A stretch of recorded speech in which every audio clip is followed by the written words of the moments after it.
देहभाव हरपला तुझं पाहता विठ्ठला. मुख्यमंत्र्यांच्या हस्ते सपत्नीक पांडुरंगाची महापूजा. पंढरपुरात वारकऱ्यांच्या भक्तीचा महासागर.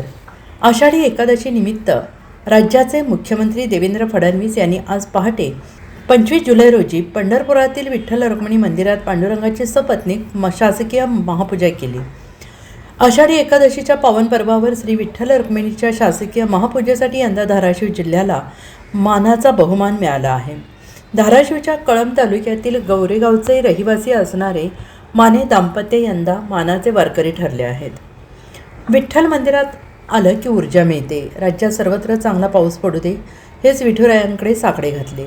तरुणाईला दिशा देण्यासाठी पंतप्रधान मोदींना आशीर्वाद द्यावा अशी प्रतिक्रिया मुख्यमंत्री देवेंद्र फडणवीस यांनी दिली आहे. तर पहाटेपासूनच पंढरपुरात वारकऱ्यांच्या भक्तीचा अलोट महासागर सध्या अनुभवायला मिळतो आहे. तर भक्तांची 20 ते 25 किलोमीटर रांगा लागल्याचे चित्र आहे. एकूणच चंद्रभागेच्या तीरावर भक्तांचा महापूर देखील विठ्ठल नगरीत अनुभवायला मिळतो आहे. दरम्यान विठ्ठलाची महापूजा संपन्न झाल्यानंतर मुख्यमंत्री आणि धाराशिव जिल्ह्यातील कळंब तालुक्यातील गोरेगाव येथील रहिवासी असणारे आणि यंदाचे मानाचे वारकरी असलेले माने दाम्पत्यासह रुक्मिणी मातेच्या दर्शनाला गेले. तिथे रुक्मिणी मातेला दुग्धाभिषेक घालून मुख्यमंत्री फडणवीस आणि माने दाम्पत्यांनी पूजा केली.